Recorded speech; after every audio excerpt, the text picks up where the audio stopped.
What's up, everybody? Hi. Welcome, Hi. welcome. I'm so excited. Sorry. Same. It's like a muted excitement, right?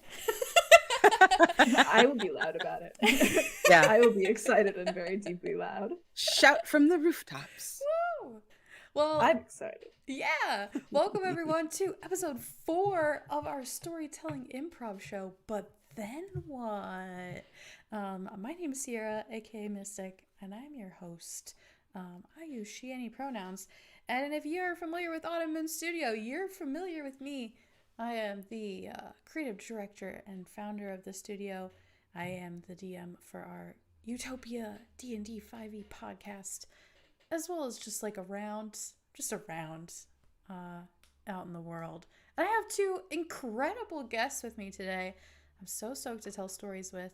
Candace, do you want to tell the world more about you? Sure. Hello. My name is Candace, sometimes called Candace Magnificent. My pronouns are they, she. And do I do my fun fact? Sure, do you want to? Sure. My fun fact, which if you're watching and you know me, you probably already know this fun fact, but I'm still going to say it anyway. I taught myself how to play the ukulele, and it brings me more joy than pretty much anything other than my cats and books. And TTRPGs, obviously. Cats and books are hard to beat. Yeah. Right? Like, what else do you need? Like, that's really it for me. Yeah, like... Cats, books, and Candace's ukulele. Those are like the three, my pyramid of needs. Hell yes. And my second incredible guest is C.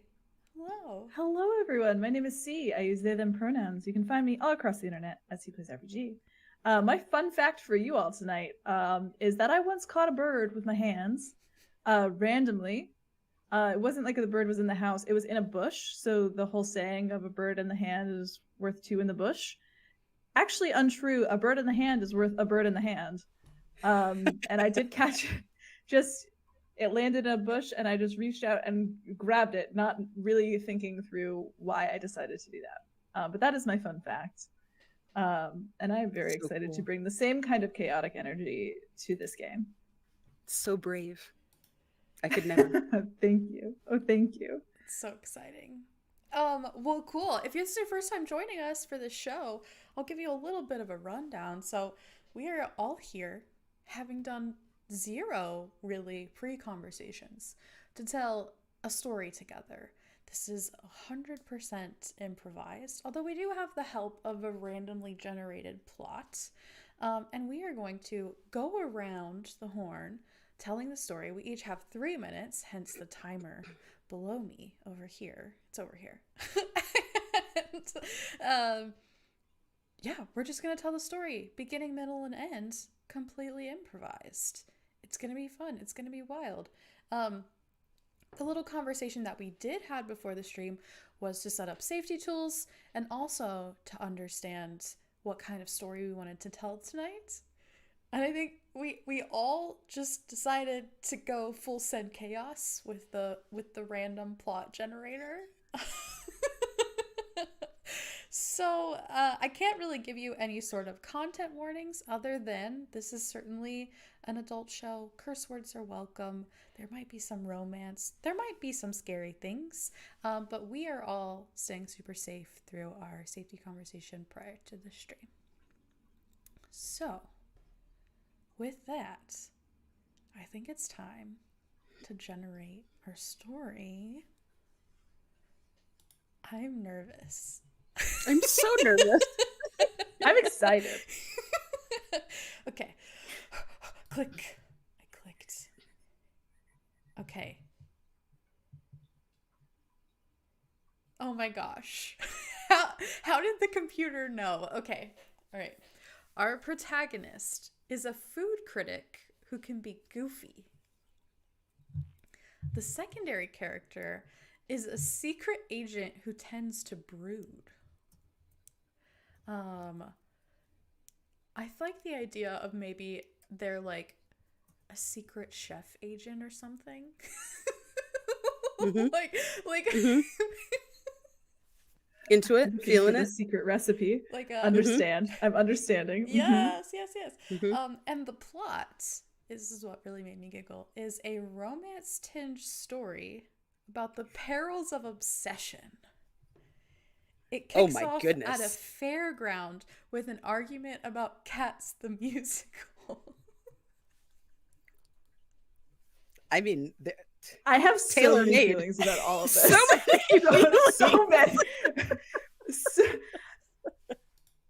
Immaculate. I truly. have big opinions about everything you just said. Like, Yes. so many opinions.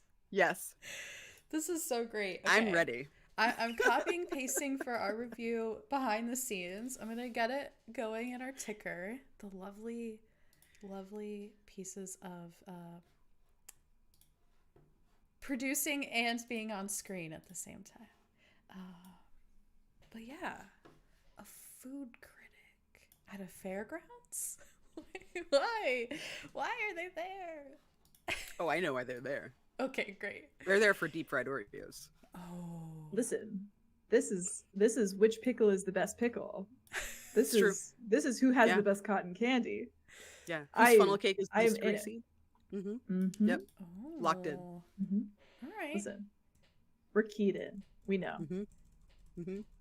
I'm originally from the Midwest, and I will never forget Oh, when lots of fairs. yes, Oh, and yeah. when deep fried ice cream became a thing, and like the rest of the Mhm. world thought everyone in the Midwest was crazy because Which I think is maybe true.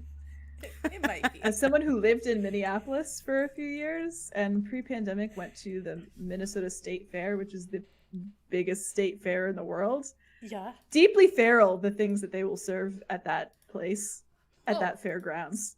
Absolutely. Absolutely. You're deep frying a liquid. Like, how does that what is that?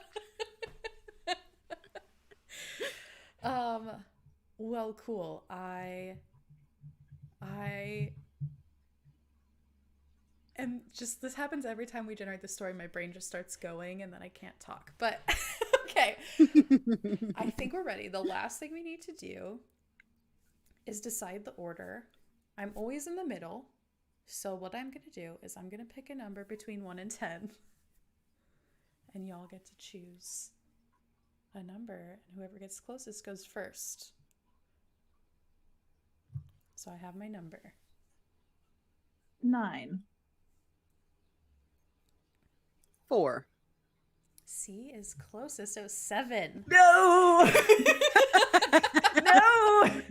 I almost picked 8, and then I was like, have that.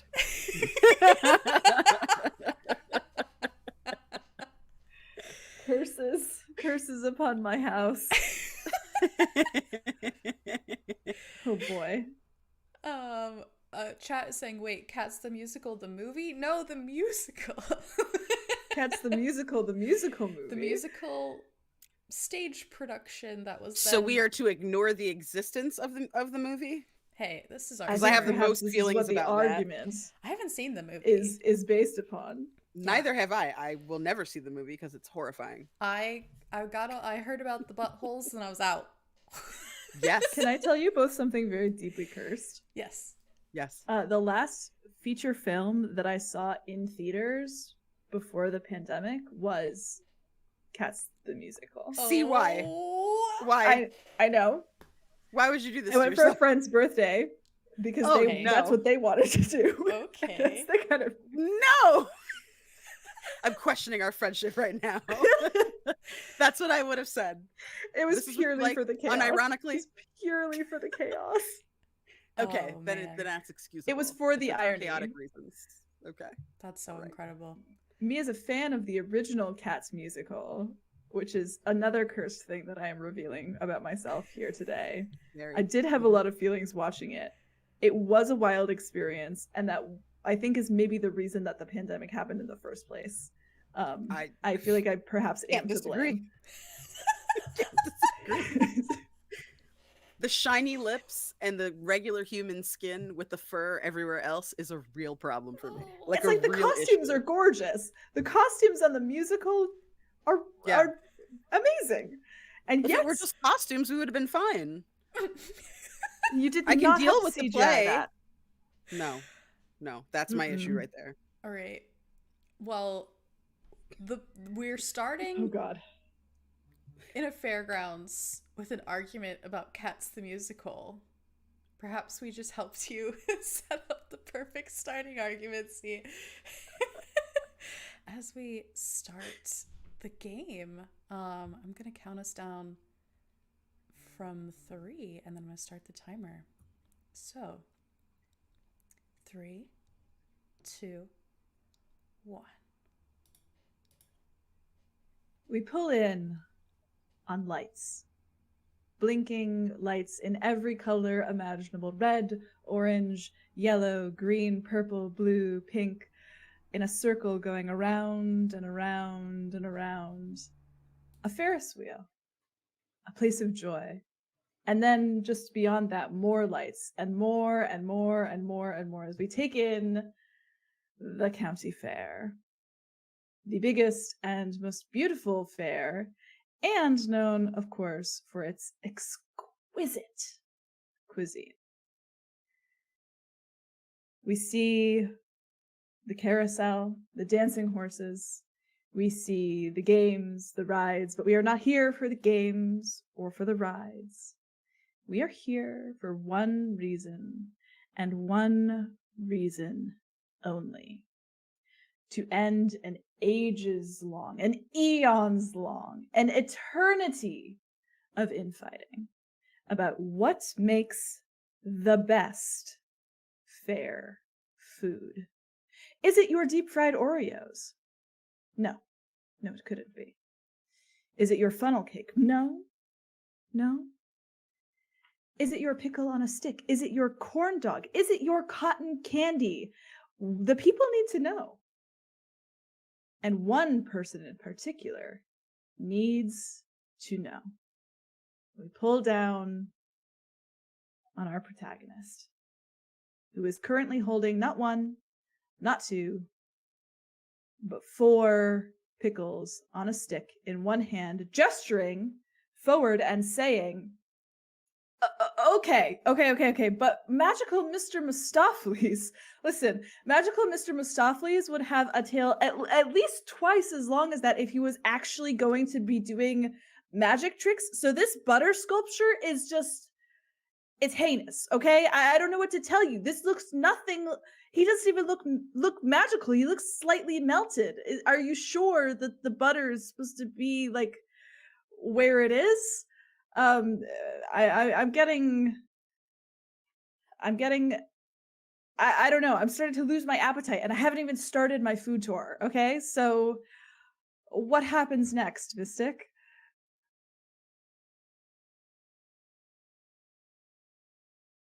Is that how the game works? You still have 20 seconds. I can't see the timer. Oh no! I don't know if it's just me. It's not in the background. Producer fail. I can't see it either. It's okay. It's coming. I was just vibing. You're just vibing. You're doing great. I love that. I was like, I think this is a high stakes story, and it's like 2 seconds in. I'm very excited. Okay. We got the timer. Oh, there we go. You have 5 seconds. All right, left. I've got 5 seconds left on the clock. Okay. So, I mean, this is just a huge problem. So, what are you going to do about it? What are you going to do about it?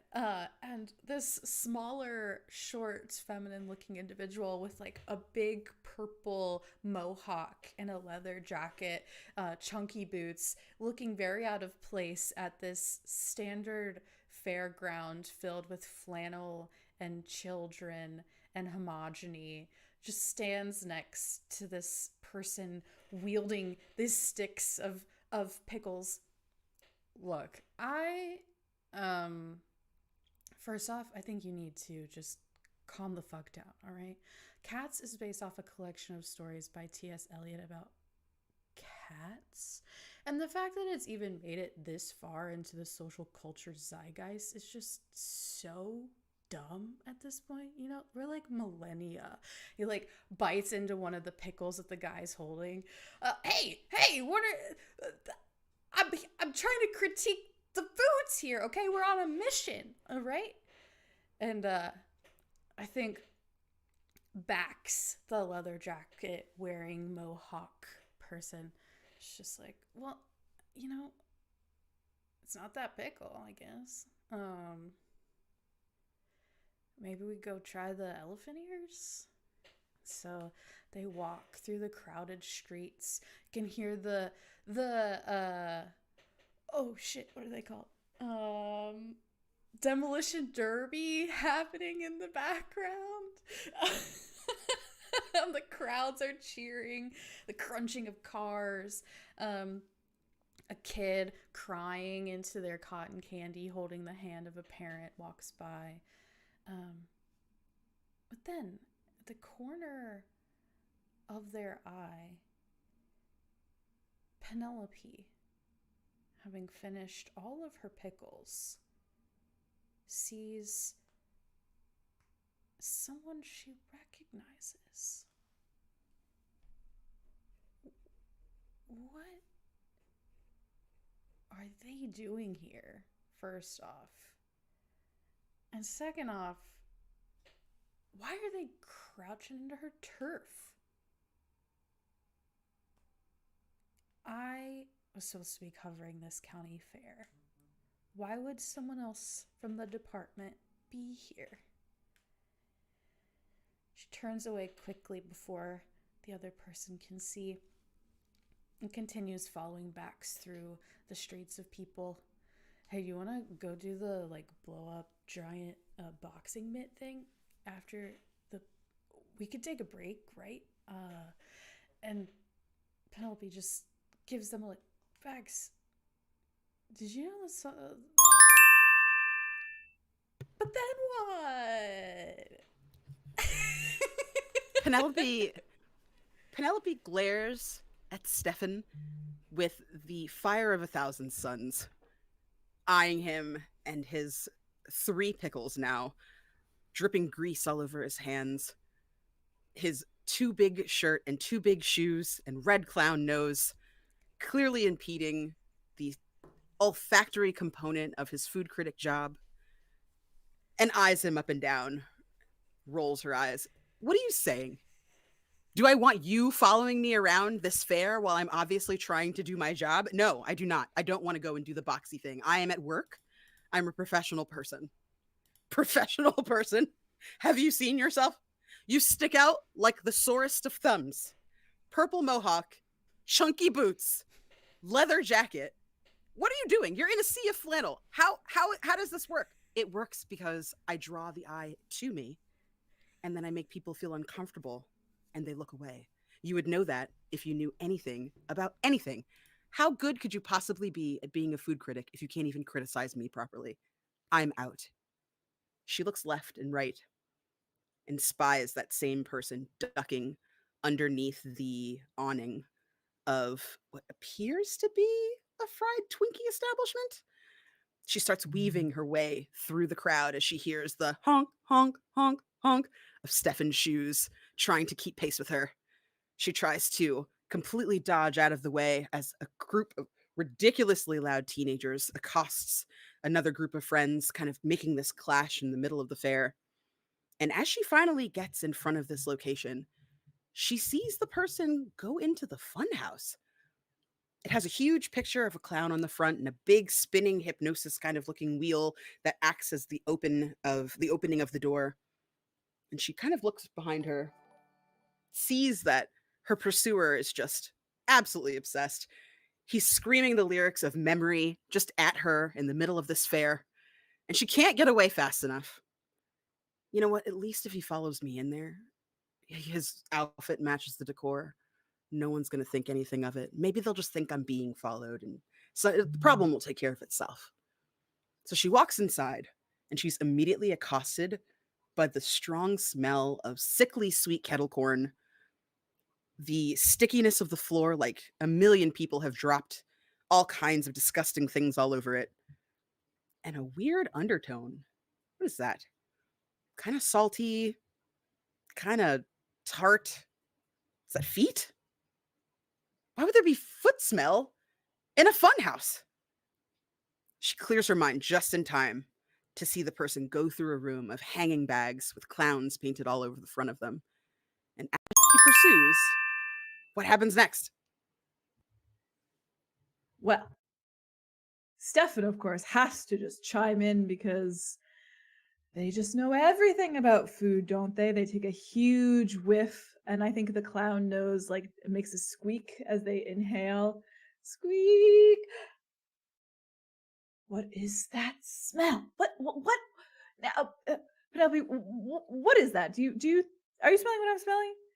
Penelope folds their arms tightly over their chest, trying to like muscle through now this fun house. And of course, as they push past these bags of hanging clowns, they kind of like hit back a lot harder. This seemed a lot more fun when they were children.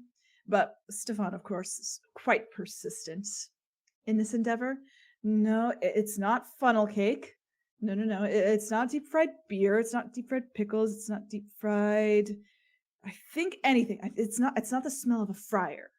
No. Penelope goes, can you shush? We are in hot pursuit here, okay?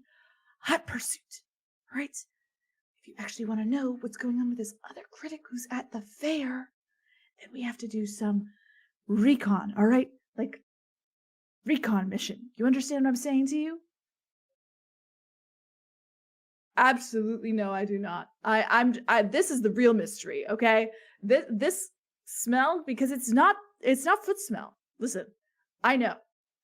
I'm a food critic and I'm a funny guy. So I've smelled a lot of weird things going on tonight.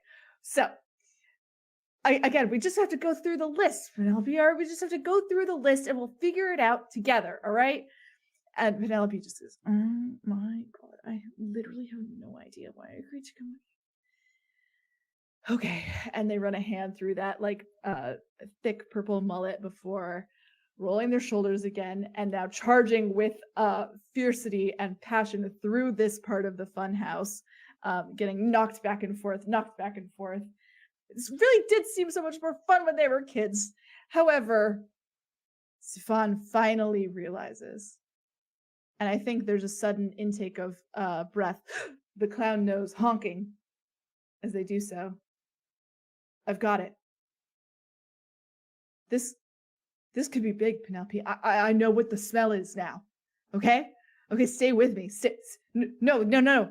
And Penelope can see that little the coattails of the person they were chasing flitter out from beyond the funhouse. Just missed them. So close. Stefan got in the way. Again. Why does this always happen? Again. Stefan says, I know what the smell is. I do. It's... What happens next? But then what? First though, I'm gonna refresh your video on stream, see, because you're freezing. I'm frozen. Oh no. You're still frozen. Let me see if I can help. Yeah, I just need to change. Frozen? Oh no. Frozen, That's not even what I look like. You're unfrozen. Huzzah! Yay! Amazing. I don't know why I looked like very deeply horrifying in that still for a minute there. That kind of scared me. Well, as Penelope and Stefan are on the verge of knowing what fair food they need to try next, the smell and the person that they're following through the funhouse, we flash over to that person as they walk between the metal bars that ring on chains and through the wobbly mirrors and exiting through the spinning tunnel of the funhouse, catching themselves along the way, trying to go all the way upside down but unable, chuckling to themselves before they just slide down, falling into a child being an adult on a child's playground ride at the fairgrounds. They look back. Think I lost him, they say, seemingly into their collar, before continuing past where a live band is playing in a 21 and over fenced in area, and heading toward a wood fired pizza stand.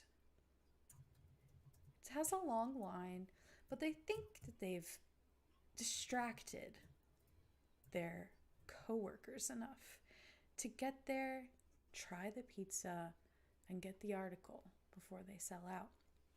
They step into the line of maybe 20 people waiting to just place their orders from this place. A single person, looks like a family, running the assembly line of hand tossing the dough into the air and catching it, spreading what looks to be a homemade marinara sauce, and grating fresh mozzarella right there under the canopy of this plastic tent, this wood-fired pizza stone oven on wheels perched underneath it.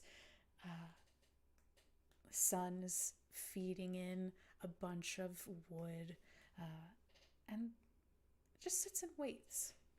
He listens to the sound and closes their eyes and just smells the scent of what they suspect to be the best food at the fairgrounds. And then they hear the sound of Penelope's voice. Something they've been trying to get out of their dreams for weeks.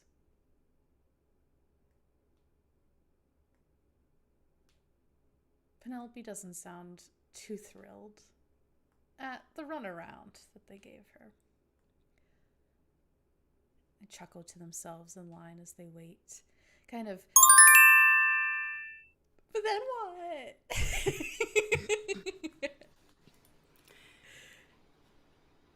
They stand up a little bit straighter, hearing, honestly, the musicality of Penelope's voice. A lot of their coworkers complain when she comes in and is boisterous and brash and has a lot of strong opinions about everything, but it's honestly what Ace really likes about Penelope. It's one of the coolest things about her. Strong opinions are like strong flavors, like anchovies in a Caesar salad or peppers on pretty much anything. And as somebody who appreciates all of the nice touches that life has to offer, they really honestly can't get enough. Even the way that she presents herself is so powerful with their wild haircuts and their edgy looks. But then the other day, when they were walking past their cubicle, they saw them looking at a video of kittens, typing away, click-clacking with lo-fi music blasting in their headphones, and a video of beautiful, adorable tabbies rolling around together and playing. If that's not a sign of softness, then what is? Please. A sign from the gods, they think, as Ace kind of peeks over one shoulder, hoping to lock eyes. As they turn around, Penelope completely misses them. Doesn't see her at all. Instead, she's waving wildly, gesturing in a really, really angry way, having some kind of conversation with what looks to be a clown. Very strange. Unusual. But they're coming this way, and Ace starts to sweat. They were hoping that by the time Penelope caught up with them, they'd be by themselves. They don't know what they're going to do with this person who, despite the altercation happening between them, seems really interested in taking up all of Penelope's time. And who wouldn't? She's amazing. Fantastic, funny, smart, mean a little bit. Everybody likes a little bit mean. Ace steps up to the pizzeria, orders just a plain slice, takes the first couple of bites, breathes in, trying to forget exactly why they're there, unable to get the image of Penelope's beautiful face out of their mind. The heat from the oven makes them feel like their temperature is rising in more ways than one, as the voice stops directly behind them. They pull their collar up from their jacket, pretending that they're shivering against the cold, despite the thousands of degrees blasting them in the face from the oven, as they scooch over and slide a canister of garlic and red peppers and other accoutrements over to Penelope, hoping that they don't notice. But then what? Penelope takes a huge heaping of that red pepper spice. It's important in any dish, and fair food is no exception. Fair food should taste loud, and it does. And as Penelope pours 1 shake, 2 shake, 3 shake, 5 shakes, 10 shakes of red pepper flakes onto their pizza, which is already piled high somehow, it is fair food, of course, and it is this lovely oven-baked food that then, because it is a fair, it has to be a little nasty also, so they do put spaghetti and meatballs on top of the pizza, because what is this, of course, if not just a little bit extravagant? And in this extravagance, of course, Penelope finds what they wish was greatness. But unfortunately, as they bite into this very first slice of pizza, the meatball going tumbling down past their clown friend's feet and stopping at the feet of this, wait a minute, this person. They recognize that jacket, the person, Ace, from the office. And Penelope meets Ace's gaze, and Ace meets Penelope's. And the two of them look at each other for a long moment. And yes, it's fury that's growing in Penelope's chest. Fury is where the heat comes from, radiating in their stomach and in their ribs and on their face. It's anger. It's passionate anger. You hear me? Passionate anger that they are feeling. Not anything else for no reason. And there aren't a slew of memories that come to mind immediately as they see Ace, and it's those same eyes again, the eyes that are always looking at their work, right? Of course, they have so many opinions about Penelope's opinions, because who doesn't have opinions in this office? They are all food critics after all. Classically. And as the meatball rolls to a stop at Ace's feet, Penelope grits their teeth, runs a hand through their mohawk. Oh, it's you at the fair. And Ace, looking rather like they've smelled something rotten coming from a deep fryer, stares down at the sad little meatball that had rolled quite close to their shoes. And they open their mouth to speak.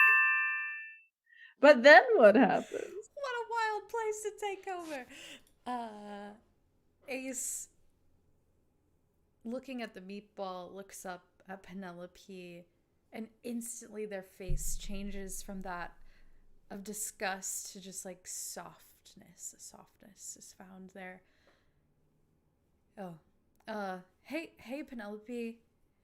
Can I help you with something? Are you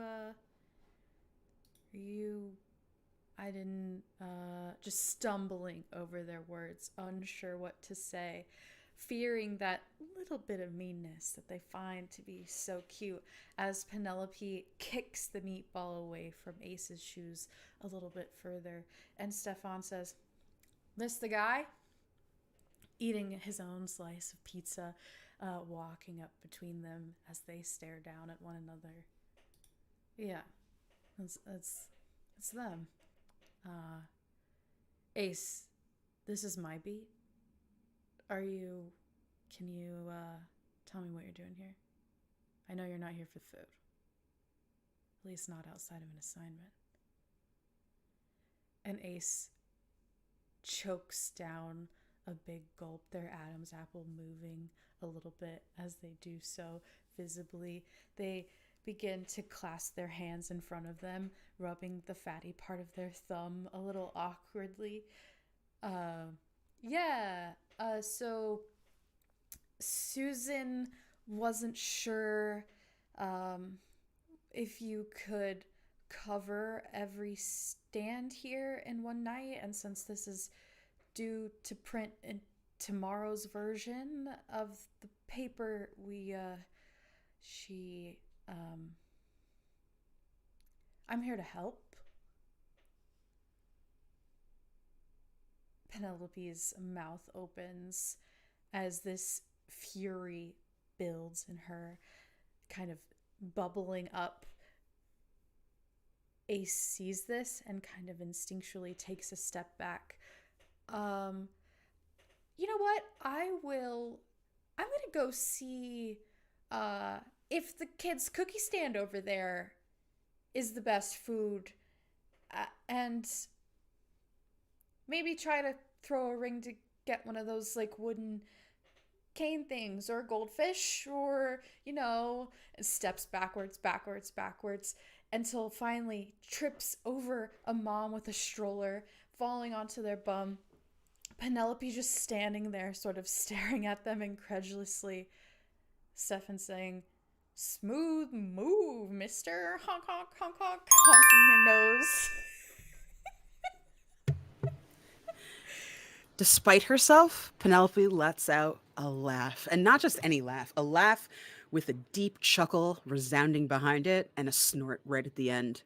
Much to Ace's surprise and utter embarrassment, he scuttles away, half tucked underneath the throng of people that are coming by, as he sees the light shine a little differently on Stefan's face. The two of them keep walking, leaving him there in the dirt, pining away for someone who will never notice him the way that he notices them. Meanwhile, Penelope seems a little lighter, talks a little freer. Their dark eyeshadow and their glasses kind of hiding their face before, and now sort of opening back up. Thanks a lot for that back there. I'm sure they mean well, but that guy's always staring at me. The other day, like, I put on this cat video just to get him to go away. Like, he's just like lurking, and I thought he was like trying to see what I was writing on my computer, and I had to do something to get him off my back. Yeah, I totally understand. I mean, why do you think I wear this getup when I go out? I have a good sense of humor, but people don't really take you seriously when you're out there criticizing their food. They're like, this person. Doesn't matter. We can treat them however. That's how you know the best restaurants. When somebody takes you seriously, no matter how you look. I guess we've got that in common. She kind of blushes, points to the carousel. I've got a couple of minutes. Do you want to go for a ride? He kind of bows exaggeratedly and does like a little flourish, and lets her choose first. This is a big moment in our relationship, you know. Whatever kind of ride you choose, it says a lot about you as a person. You know, we could choose, for example, a white horse, like you're some kind of medieval knight. You could choose this weird candy palomino that has pink fur and all kinds of cool glittery stuff all over it. You might choose something that's next to the mirror so you can watch yourself while you ride, which, lots to say about that, honestly. Or, you could choose, I got the two-seaters. Nobody chooses those, right? Not unless you're on a date.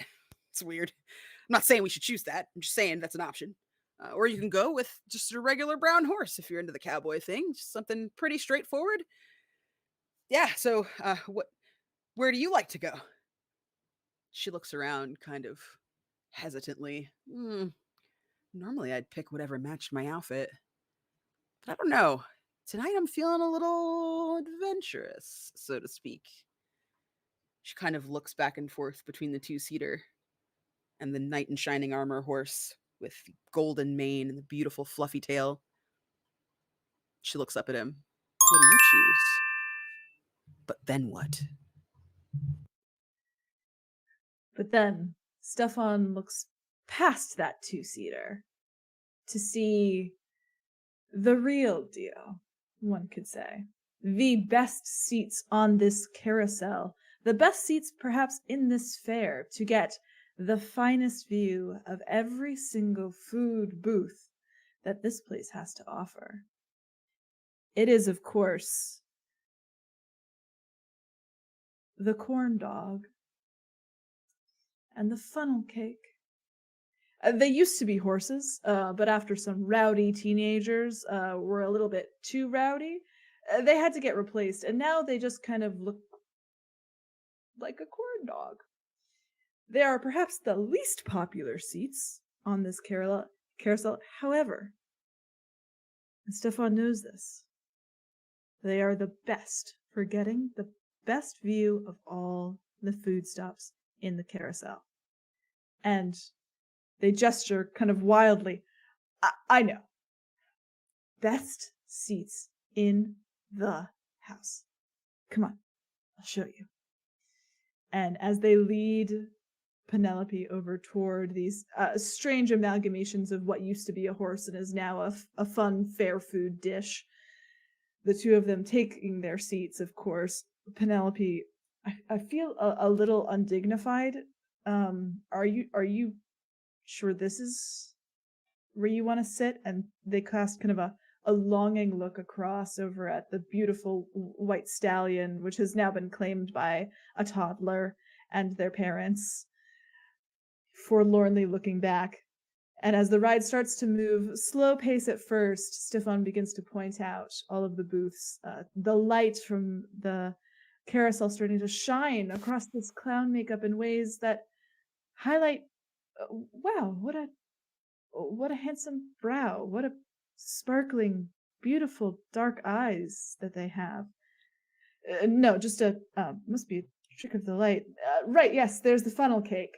There's the stand that sells alligator for some reason. I'm not excited about trying that one particularly.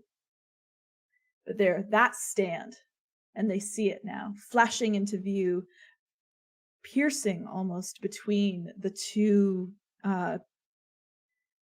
between two other horses coming into view.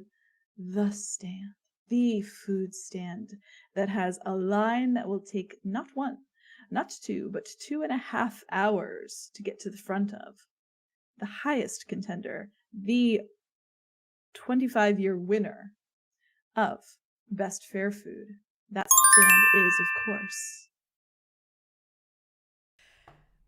the Skyline Chili Tent. Noodles smothered in a brown hamburger sauce, a little parmesan on top. And as they look out toward the sign, or the stand, and the line, Stefan and Penelope are able to quickly identify. They plan their route around from the sky, their seat here. That lingering feeling sticks with them. They both awkwardly point in the same direction, hitting hands on accident, chuckling to one another. Stefan even awkwardly sets their hands on their lap, staying unusually still to try and make sure Penelope is as comfortable as possible. And as the carousel begins to move downward to descend to where they'll be able to exit and make their way through their most optimized path to the line for the chili, they see Ace walking with a bag and a goldfish toward that same line. Penelope kind of goes to hit Stefan, hitting the clown flower on their lapel, which squirts water out in Penelope's face. Come on, Stefan, do you have to wear that thing everywhere? Okay, look, Ace is gonna get there, but we can't let them get the story, okay? We have to get the story. And I'm sorry, I just got a little excited. I'm gonna calm back down. She thinks about how she needs to be the cool girl, about how she needs to keep her exterior from being cracked in this moment of frustration and anger as Ace gets into that line before them. Okay, all right. They gently take their steps off of the carousel. Optimized path. Let's go. All we can do is get there. All we can do is right. honk, honk, honk, honk, honk. Honk. Stefan's shoes squeak as they try and walk speedily through the crowds. At this point, the demolition derby sounds of the cars are less loud, having come to maybe the end of that event for the evening. And Stefan is constantly being stopped by the children around him. But then what? All of them asking for favors. Please, Mr. Cloud, can you do a cool trick? Please, Mr. Cloud, tell me a joke. Please, Mr. Cloud. Until eventually he sees one, the perfect child. The kid with a snot nose, band-aids all up and down, clearly just got gum and other things and twigs and leaves stuck in its hair. That is the child that he's been looking for. You know what, Penelope? I know that you're really concerned about Ace getting his way today, but I feel like this was a moment I perhaps was made for. You, child. The kid looks up. Yeah? What do you want? Do me a favor. You like swords? I love them. Okay. Well, how about I make you a deal? I'll make you a balloon sword if you go get me that goldfish. That's all? I just gotta go get the goldfish? That's it. Go over there, take the goldfish. He doesn't even have to know you've taken it. Well, I mean, I've got this empty bag of cotton candy. Make the swap. Penelope looks at him, rolls her eyes. This is not going to work. Nobody would be fooled by this trick. Nobody? Not even that idiot? Look at him. He's like a giant puppy. All right. I'll go get in line. You better not fuck this up. Penelope goes to the line, the smell of that delicious chili wafting toward her, the notes of cinnamon and tomato sauce just really like taking over her senses as she hears the sound of the balloon being blown up behind her. He takes out a couple of different colors and compares them. Decides to go with a blue handle and a big silver hilt. Sorry, not a hilt, a blade. And he starts working his magic as the kid is looking for different ways to get in and out. Looks like he's moving kind of fast. Oh, he's trying to move toward your friend. Does your friend like fish or something? No. They fucking hate fish. They'd never take care of a fish. This is all just a colossal waste of time, which is why you need to go and do your job. Just focus on the task. He hands the sword to the kid. All right. Now you hold up your end of the bargain. Go give me that fish. All right, mister. You asked for it. The kid runs, top speed, weaving through the crowd until he gets right in front of Ace. Sorry, kid, I don't want anything from you. I'm trying to go somewhere. Yeah, well, mister, I was wondering, can I see your fish? No, you can go get your own fish, please. This kid proceeds to have a loud and super public argument until finally he is in tears. Why would you hit me? Why? You're an adult. Why would you do this to me? You need to make it up to me. Oh, Mom! But then what? Ace holding a fish that they honestly don't really even want. Why did they think that Penelope would want this? Why would they think that Penelope would want a fish? They've never given her a gift before. Why do they think that they would want a fish? The plan is going so badly, and now this snot-nosed kid is lying, and oh god, here comes security. Oh god, okay. Wait, no. Kid, listen, if I give you the fish, will you just go away? Will you just go away? Yeah? All right. Oh, okay, yeah, no, here's your fish. You don't have to keep crying and lying about strangers very loudly. Just take the fish and go, all right? Just take it. Get out of my sight. If I ever see you again, I'm taking your sword. You hear me? No, just take the fish. Just take the fish and go. Okay, just take the fish and go.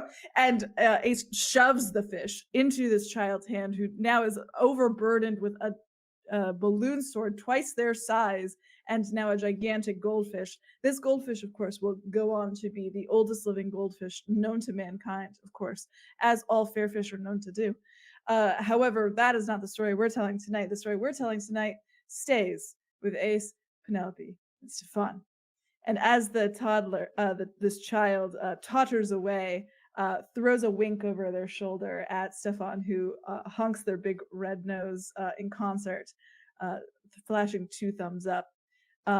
Other people in the line, of course, have been quite disturbed by by Ace's their kid just absolutely behaving irrationally and very inconsiderate to the rest of the people in the line, who are now starting to just move past them because they did have to take a few steps out of the line. uh Ace tries to maneuver back in. Hey, actually, I was right there in the line. I don't remember you being in line. No, I was waiting for the chili. It's really important. I'm actually I'm with the press, so I'll just hop back in line. No, I don't remember you. Yeah, no, I have no memory. Why don't you just you could try that chili stand. And gestures to a completely abandoned chili stand. I don't think those burners have been turned on in perhaps 25 years. But Ace, now looking rather dejected, looks back and sees the culprits. Of course. It's that viciousness that they honestly admire so much in Penelope, who is grinning from ear to ear as the line begins to move past Ace, and they start to eclipse his previous place in line. But what happens next? But then what? Ace, feeling dejected, as we've said, begins to shuffle their feet, moving toward the front. Maybe the press card didn't work on the kid, but sometimes the press card works in the kitchen if they need the publicity enough. And as Ace moves toward the front of the line, first shuffling slowly, then feeling more determined in their want to do that, they pull out their identification from the local paper. Penelope and Stefan catch on to what Ace is doing. Stefan, I think he's gonna try to ask for privilege to just get some chili up at the. Yeah, they just pulled out their badge. What the fuck? Well, I don't think I can make balloon swords for every person in line, but we could try. Anyone is starts to like get their balloons out and their pump and move around the line. Anyone want a sword? And as this happens, Penelope once again catches herself through this clownish exterior, seeing the effort that Stefan has put in for the night. He didn't have to be there. They asked them on a whim to come. They paid their own way in. They've paid for all the food they've eaten. And they've helped her get to where she is right now. Not just tonight, but anytime she's called. When she's sick and needs soup, but doesn't want a DoorDash driver sticking their finger in it, she calls Stefan. She wants some fries and a shake, but doesn't want to sit at the smoothie bar by herself. She calls Stefan.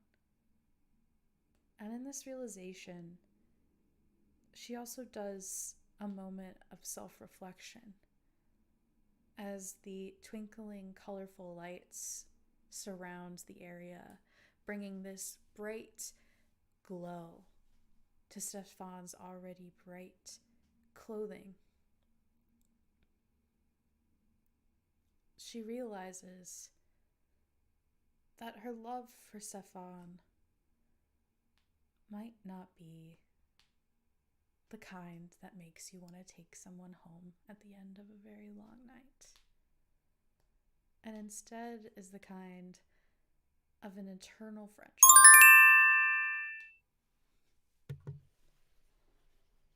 But then Stefan what? grins down. Stefan grins down at Penelope, clearly enjoying this exciting night that he's spending with someone he considers was once a frenemy, now is something he can't quite put his finger on. The look on her face is hard to read. Hesitant, happy, a little sad. Nothing like the way that she looked at Ace. And as he lifts his eyes away from her visage, he sees Ace, locks eyes. His badge is out. His hand is holding a plate of chili. And the spaghetti slides off the plate and onto the ground as he watches the two of them connect. He can't know what they're feeling. Stefan barely knows what he's feeling. Penelope is the most closed book he's ever seen. But that doesn't matter because he's lost his serving. And unless he's going to eat it off the ground, Penelope's clinched this one.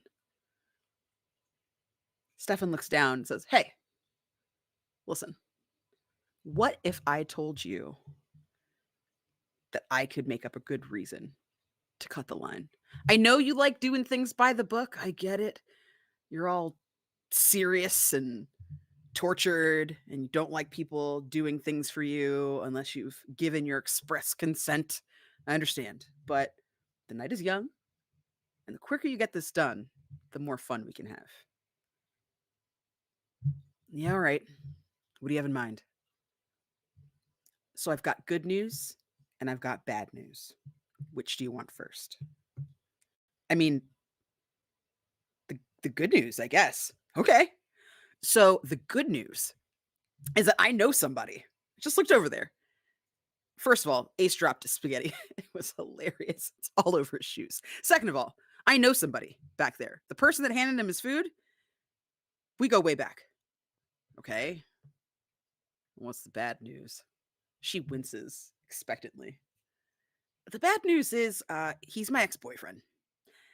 And yeah, I might have kept his cat when he left me and refused to give it back because we were really bonded. And I mean, Mr. Sprinkles is my best friend. So there was nothing I could do. If you don't mind a public fight, we can get you your pasta right now. Extra chili, extra cinnamon, extra sloppy. Kind of like this conversation's probably going to be. Or we could just wait in this line. No big deal. We'll just wait in the line." He starts backing away slowly. "But then what?" Oh, no, no, no. I need that chili. I need it. The paper needs it. The people need to know, Stefan. The people need to know. And there is a fire, a passion, a true love. The love for reporting on fair food. It eclipses all else. It pushes through any meager feelings of romance or tension or even the on again, off again hatred that they have for Ace. The drive to find the best fair food is the passion that raises their spirits high to the twinkling lights at the top of the Ferris wheel. No, get us to the front of that line. I don't care if you have to buy 1,000,000 cats to do it. I don't care how long it takes. I don't care if there is a second, even more public clown breakup that will embarrass you for years to come. Stefan, please, for me, will you do this for me? Please. And Stefan blinks. And he knows. He knows the edges of the world that they would traverse for Penelope. Because not only are they best friends and sort of enemies and have a long and complicated relationship, but they are also foodies. And there is nothing better in this world than a macaroni and cheese with a long bake. Oh no! It happened again! They'll be back, I'm sure. I have to know what C was saying. I didn't hear the end of it. See, what did you Macaroni and cheese is a say? long bake. That's what you've missed. Yeah. uh, Mm-hmm. nice. Nods and is like, yes. Let's go have a second, bigger public breakup. That's what fairs are all about. Maybe the best fair food was the fights we made along the way, the ex-boyfriends we reunited with along the way, and the spaghetti we spilled on our enemies' shoes along the way. Stefan, what are you talking about right now? Just take me to the front of the line and off together. Hand in hand, they surge forward, their shoulders pushing past other fairgoers in line, just like in the funhouse, pushing forward again and again. The future is within their grasp. They are going to know. What are they going to know? They're going to know what Skyline chili tastes like, god damn it, as they make their way up. Honk, honk, honk, honk, almost like the ominous sound of a battle cry as Stefan silently stomps their way to the front of the line. Bertram! Stefan yells into the tented area. Ace, standing there, finally realizes that their chili is on the ground, frowns, and goes to stick their fork in the dirty dust chili. Penelope grabs Stefan's arm. Hurry up! Bertram! I need to speak to you right now! Everyone in the line stops and looks at all of them. Some of them towards the front that would cover where the conversation would cross through, step back away, not forfeiting their place, but making sure there's room for them to speak to one another as they throw their words like weapons through the air. Bertram, how dare you come to my place of work, you cat thief! As they storm, jumping over the counter, some of the plastic containers for the food just go sprawling onto the ground.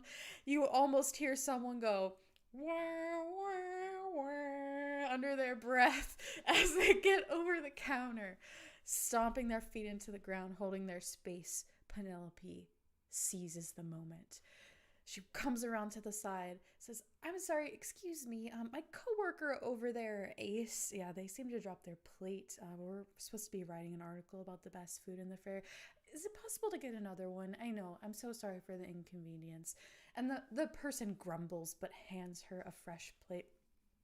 Ace is initially distracted by Bertram and Steven. Bertram using his own lapel flower to squirt into Steven's face as they throw these words in exchange. Mr. Sprinkles being thrown about multiple times, talking about the softness of his fur and whether or not they fed him appropriately. And you better be cleaning that box every day.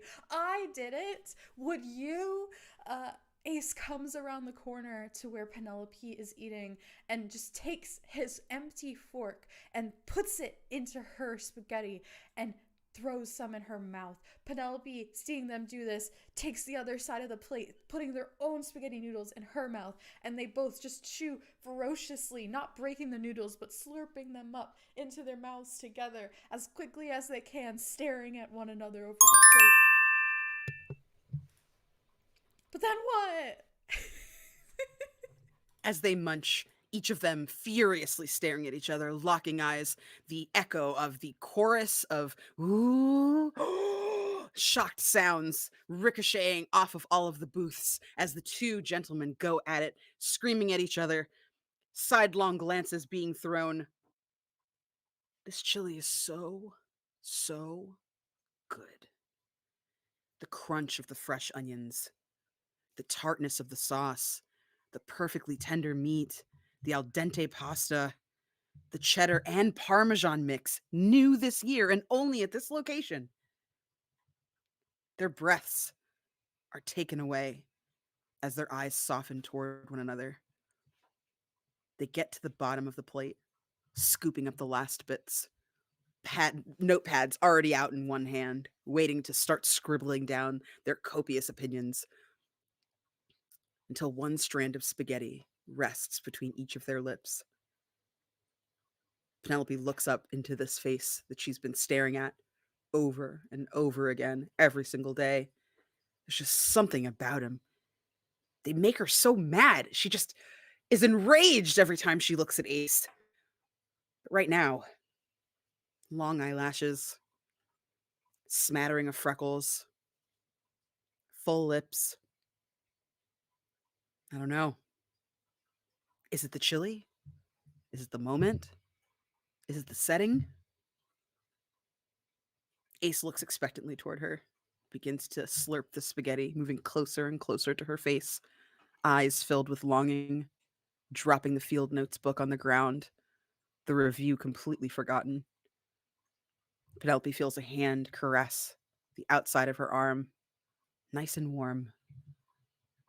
She casts her eyes away, not sure. Can't bear herself to continue eating this bit of spaghetti as she breaks the moment, the last minute, as their lips get just a few breaths away from her own. I'm sorry I chase you. I can't help it. You're not like anybody I've ever met before. And if you would just give me a chance, I mean, I could show you marvelous things. We could go on food tours. I've been meaning to go to Sicily. They have amazing pizza. I saw you do extra peppers on yours. It's the only way to go, right? I really think if you gave it a shot, we could at least be friends. I mean, you're friends with that goofy guy. You can't just, I don't know, suspend belief for a minute? He starts getting up in arms, making huge motions, declaring to the skies. But then what? Declaring to the skies, the only thing I'm not chilly about is you. I can't. I just.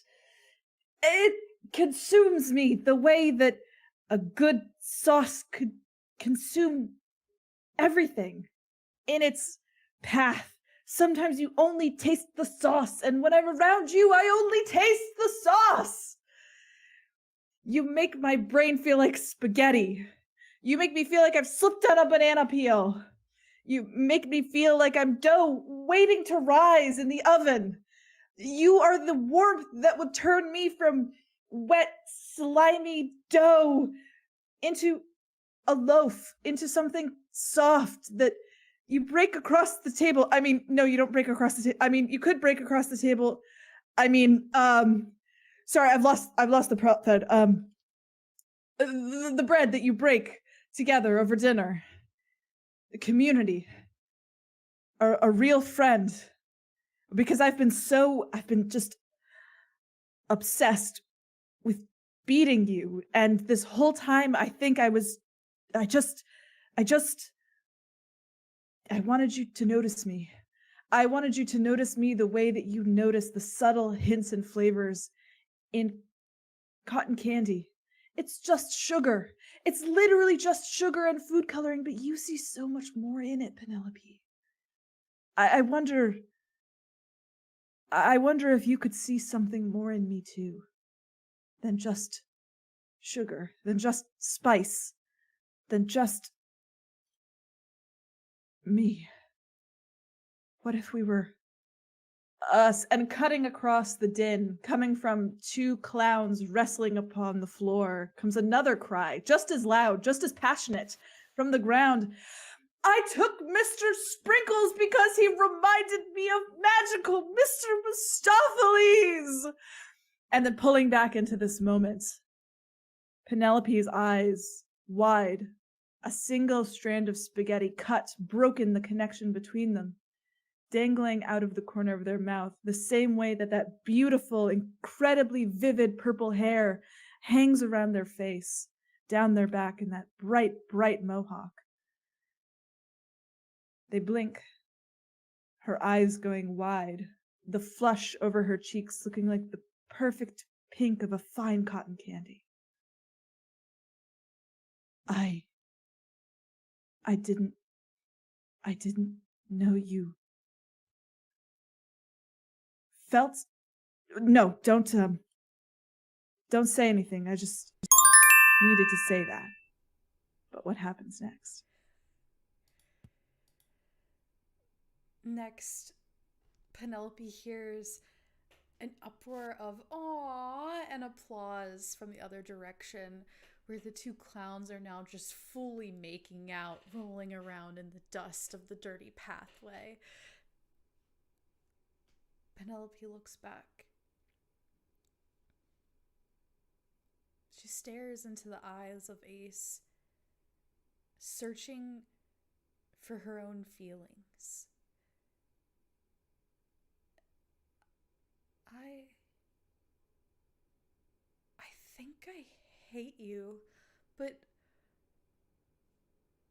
I I don't think it's really hate. Like, I really hate that you're constantly at my cubicle, but I also secretly, but not secretly now, I guess it wasn't really a secret. I wasn't telling someone not to say it. It was just maybe a secret to myself, and that I wanted you there. I I played the kitten video for you. Um I walk past your cubicle to look at your computer to see if there's something I could talk to you about. It just happens to be that everything that always comes out of my mouth comes out in a way that is an argument. And also, I don't talk like this all the time, right? Like, I talk like this. Like, I'm a person, and I like kittens, and I like rainbows, and I'm more than this leather jacket and this mohawk, and I just want someone who wants to take me to Sicily for pizza. And who knows how to make the perfect base for a pie. And so I can't say that I know exactly how I feel about you, Ace, but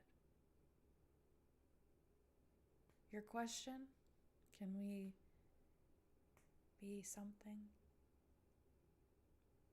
Yeah. Yeah, of course. For the first time in this entire night, we see Penelope smiling, genuinely happy, and a little bit coy and a little bit shy, that cotton candy pink still in her cheeks as she looks down at her shoes and then back up at Ace. But then what? She gazes into their eyes. And for a moment, the world stands still. So, this is what it's like to just care about somebody so much. She thinks about the Christmas parties, the group outings, team building sessions, long nights that she would go to the kitchen and there'd already be a tea made just for her in her favorite mug. Just as she kind of leans in, hoping that they'll be open for a kiss, she sees two blue eyes looking back at her, just over his shoulder, right there in the crowd, full of tears, their hand clutching a goldfish in a bag, the big plate of chili, and a bouquet of flowers under one arm. A red haired woman. Freckles. Who could that be? Why are they looking over here? Penelope pulls back. Um, so because I've kind of hated you this whole time, I never thought to ask about your life. Are you, you got a sister? You got family? You got, oh, yeah. I mean, I've got an ex girlfriend. Okay. How'd that go? Well, the first day that I met you, She actually came to pick me up for lunch and take me out, and it was really fun. We had a good time. Came back to the office. I think you said hi to her. She has red hair and freckles and um blue eyes. Yeah, you remember her? That's wild. That was like what, 2 years ago? I mean, we've been broken up for like, I don't know, 3 or 4 weeks. I've been kind of getting up the courage to say something to you, and I knew that if I came here tonight, that this might be my shot. I know you always feel better when you're out having fun and when you get the story. I was never really in competition with you. I just wanted your attention. Oh, okay. Well, you've got my attention, but Penelope points. The backs of Ace's ears turn bright red as his eyes meet with Sarah's. What are you doing? Is this why I've been following you for months, trying to figure out what it is that was taking you away from me, your attention split every second of the day. And this is what I find? Are you kidding me? Her? But then what happens? But then what? We pull it on lights. Lights of every color.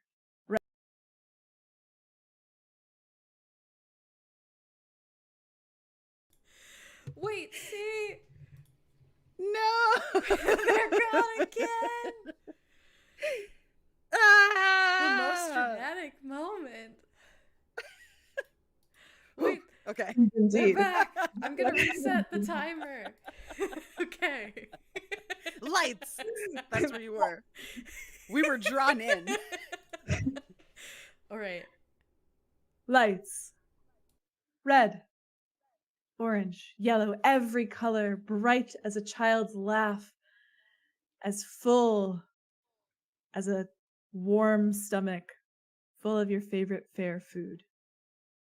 Lights in every color. Red, orange, yellow, green, purple, pink, rainbow, all twirling through the dark atmosphere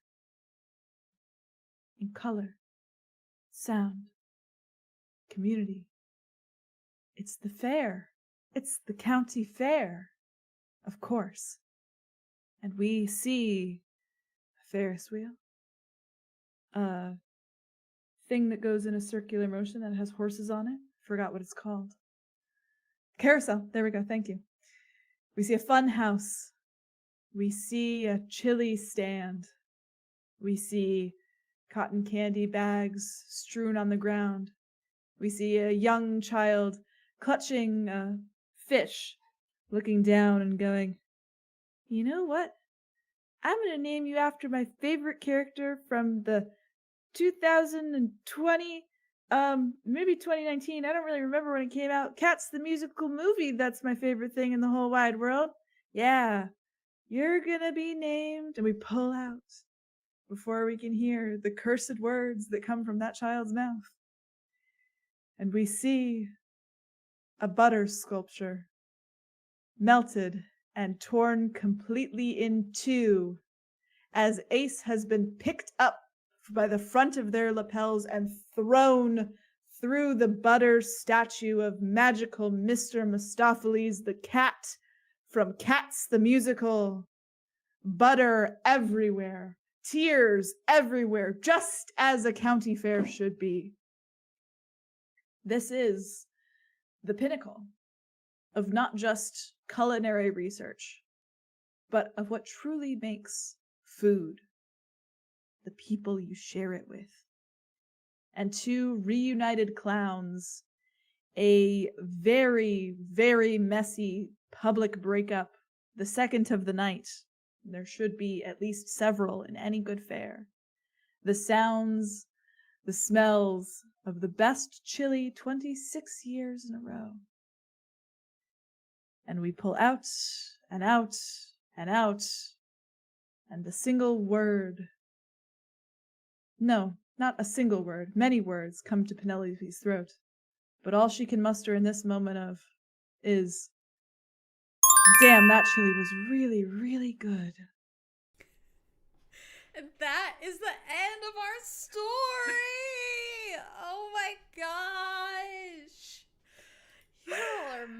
magical. Yay! That was Wonderful. so fun. I feel like that went full circle. It did. Yeah. It's about that obsession, y'all. Obsession. It's all about obsession. It's so Romance tinge. Obsession Yeah. forward. good. Yes. We stuck to the plot for sure. Yeah. We did good work today, I think. That was good. That was We great. did. I'm proud. Yeah. It gets I feel easier like the longer you good- do it. Mm-hmm. Yeah. Any good story should have like ex-boyfriend clowns. Should Yes. have a really nasty butter sculpture. Should have a kid with a nose whose nose is running, who really Yep. should like have a napkin somewhere. Yep. And like not just a love triangle, but a love quadrilateral. I Mhm. think that's how it Yes. should be. Yes. Yeah. Agree. Well, that was so great. I'm so happy that you all came on. Thank you everyone in the chat and for watching. Subscribe if you're not already. Like, follow, ring the bell, do the things on the things. If you want to listen to this again, the VOD will be up not after this, but next Friday. And that is because there will be a podcast episode that is soundtracked and optimized and audio edited. And that audio is then used in the replay of the video version. So you can get a whole new experience with customized audio. My cat really wants in this room right now. I don't know if you can hear him scratching on the door. But until then, we will say farewell. And I will leave it to y'all to say your farewells to the folks watching. Candace? I've been Candace, sometimes known as Candace the Magnificent. You can find me at thecandacemarie on Twitter and Blue Sky. You can find me at Candace the Magnificent pretty much everywhere else. I will probably play ukulele eventually on my Twitch channel sometime and do the thing. You can see me on Fable Scraps Monday nights playing the Enigma Society, and Friday afternoons at 2:30, 3 o'clock Eastern, playing Islis. You can also find me wherever you get your podcasts, over at Bloom and Blight, which is a Girl by Moonlight podcast, as well as Otherworld Hollywood with 12-sided stories. And you can find me every other Saturday on Matihi's channel doing some What We Do in the Shallows, which is a 5e queer horror pirate campaign, and it's rad. Things are heating up. We just got to Capulina, which is like Disney World, but even worse. So come by. Not this Saturday, next one. Thank you for having me. Hello, everyone. My name is C. I use they, them pronouns. You can find me making very trans, very gay art on the internet at seaplaysrpg. If you liked what I did here tonight, it's not what I normally do. So for an extremely different vibe, check out Transplanar RPG. We are an all transgender, POC-led, dark fantasy actual play series that is set in a non-colonial, anti-Orientalist universe. That streams every Saturday at 8 p.m. US Eastern Time. This upcoming Saturday, if you're watching it live, or in the past, we've already done this, if you're watching it in the future, is the finale of Arc 1, which is going to be absolutely huge. So that is this Saturday at 8 p.m. US Eastern Time. Huge finale. We've been working on it for so long. It's going to be so amazing. Please check the content warnings if you do tune in, because we are telling a very beautiful and moving story about vengeance, revolution, and grief. Heavy dark fantasy themes. But I'm a co-producer and performer over there, so you can catch my work every Saturday on Transplanar. You can also just check up with me across the internet to see what I'm up to. Thursdays, you can catch me over on the Mythic Initiative. And I am guesting in some upcoming things that will be coming out shortly and soon. So check me out over the winter to see what else I get up to. And that would be me. Thank you so much for having me. This was an absolute blast. Yes, absolutely. And I've been myself, Siera, aka Mystic. I use she, any pronouns. And you can find me around the webs at mystic_musings_. I had a collection of short stories that came out a few months ago. You can grab that wherever you find your books online. It's called We May Not All Be Heroes.